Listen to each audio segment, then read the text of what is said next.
ಹೇಳಿಕೊಳ್ಳುವುದಲ್ಲ. ನಮ್ಮ ಮಗ ಅಭಿಮನ್ಯು ಏನು ಮಾಡಿದ? ನಮ್ಮ ತಂದೆ ಎಲ್ಲಿದ್ದಾರೆ?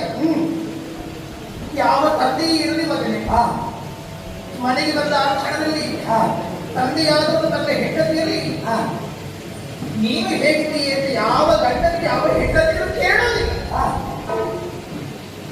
ನಮ್ಮ ಮಕ್ಕಳೇನಿದ್ದಾರೆ, ನಮ್ಮ ಮಕ್ಕಳೇನಿದ್ದಾರೆ, ಅದು ವಾತ್ಸಲ್ಯ.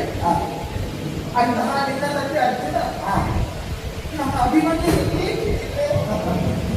ಏನು ಕಾರಣ ಮಗನೇ? ರಸದಲ್ಲಿ ದಶನಾಮವನ್ನು ಎತ್ತಿದ ವೀರ ಕಿರೀಟಿಗೆ ಮತ್ತೊಂದು ಹೆಸರನ್ನು ಕೊಡುವುದಕ್ಕಾಗಿ ಪುರಧಾರಣಿಗಾಗಿ ಒಂದು ಹೋಗಿದ್ದಾನೆ ಎನ್ನುವುದಾಗಿ ಹೇಳಿ ಅಮ್ಮ.